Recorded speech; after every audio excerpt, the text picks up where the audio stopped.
पूर्व रेल मंत्री और राजद प्रमुख लालू यादव को प्रवर्तन निदेशालय ने लैंड फॉर जॉब स्कैम मामले में एक बार फिर से तलब किया है। नौकरी के बदले जमीन के मामले में ईडी ने लालू परिवार को अलग अलग दिन पूछताछ के लिए बुलाया है। आज यानी कि 18 मार्च को लालू यादव के बेटे तेज प्रताप और राबड़ी देवी को पूछताछ के लिए पटना के जोनल ऑफिस में बुलाया गया था। वहीं लालू यादव को कल यानी 19 मार्च को पूछताछ के लिए बुलाया गया है। हालांकि ये पहली बार नहीं है जब लालू यादव को ईडी ने समन भेजा हो। इससे पहले भी ईडी लालू परिवार को इस मामले में पूछताछ के लिए समन भेज चुकी है और उनको पूछताछ के लिए बुला चुकी है।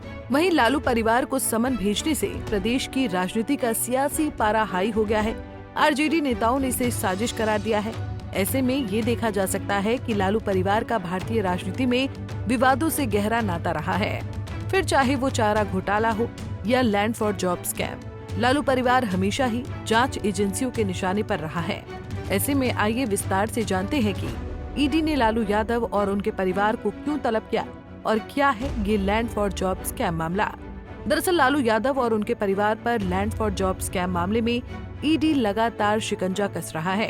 प्रवर्तन निदेशालय ने नौकरी के लिए जमीन घोटाला मामले में मनी लॉन्ड्रिंग जांच के तहत लालू परिवार को समन भेजा है।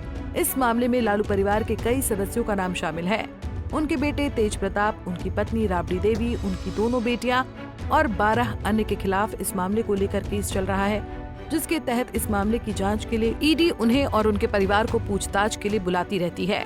ऐसे में इसी कड़ी में ईडी ने एक बार फिर लालू यादव और उनके परिवार को पूछताछ के लिए बुलाया, जहां आज यानी कि 18 मार्च को तेज प्रताप यादव, मीसा भारती और राबड़ी देवी से पूछताछ हुई।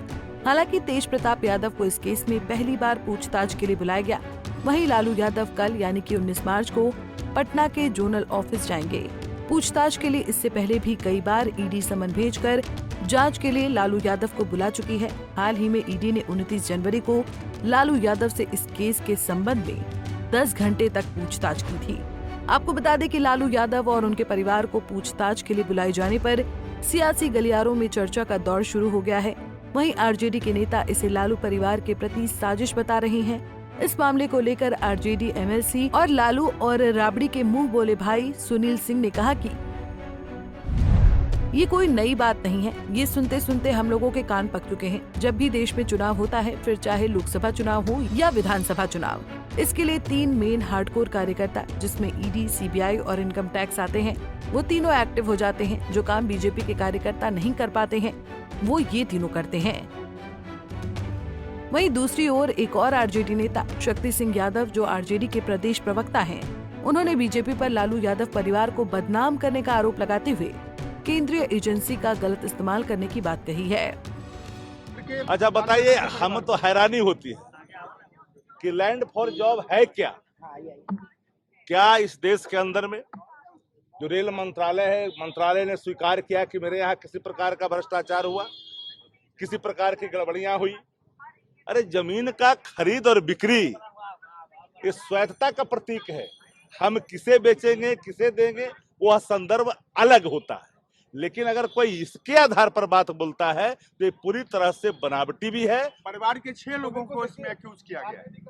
देखिए, पूरी बात को हमने कहा ना आपको कि इन समनों से राष्ट्रीय जनता दल न कभी झुकी है न कभी डरी है। हमने हर का सहयोग किया है। जांच एजेंसियों के जब भी सम्मन आए हैं, माकूल जवाब दिया है। बुलाया गया और हमने कहा कि आप जिनको बुलाना है बुलाइए ना।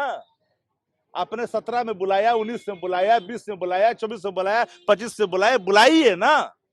लेकिन जो निष्पक्षता का जो एक संदर्भ था एजेंसियों का, वो संदर्भ ही समाप्त हो गया। ऐसे में अब आपको ये भी बता देते हैं कि क्या है ये पूरा land for job scam case और कैसे लालू परिवार आया ईडी के शिकंजे में। जब लालू प्रसाद यादव 2004 से 2009 के बीच रेल मंत्री थे, तब उनके मंत्री पद पर रहते हुए नौकरी के बदले जमीन सबसे सस्ते दामों पर लालू परिवार को ट्रांसफर कराई गई थी। आरोप था कि उन्होंने रेलवे में ग्रुप डी की नौकरियों के बदले उम्मीदवारों से बेहद कम कीमत पर जमीन अपने परिवार और अपनी कंपनियों के नाम पर ट्रांसफर करवाई थी। सीबीआई ने ये दावा किया था कि उम्मीदवारों से जमीन लेकर उसे लालू यादव, राबड़ी देवी, मीसा भारती और तेजस्वी यादव के स्वामित्व वाली कंपनियों को ट्रांसफर किया गया है, जिसके बाद इन सौदों में मनी लॉन्ड्रिंग और वित्तीय अनियमितताओं की आशंका जताते हुए उनके परिवार को ईडी ने जांच के दायरे में लिया था। इस मामले की कार्रवाई सीबीआई ने 2021 से शुरू कर दी थी। ऐसे में अगर आरोप सिद्ध हो जाते हैं तो लालू परिवार से ये अवैध संपत्तियां जब्त की जा सकती हैं और पीएमएलए एक्ट के तहत उन्हें सजा भी सुनाई जा सकती है। वहीं जुर्माना भी लगाया जा सकता है। बहरहाल ईडी जांच कर रही है। ऐसे में देखना ये है कि जांच के नतीजे क्या आते हैं। वहीं देखना ये भी है कि लालू परिवार पर लगे ये आरोप सिद्ध होते हैं या फिर उनका परिवार सभी आरोपों से बरी होता है। Bureau report, Punjab Kesari TV. हमसे जुड़े रहने के लिए हमारे YouTube चैनल को सब्सक्राइब करें और नई वीडियो की नोटिफिकेशन के लिए बेल आइकॉन को दबाएं।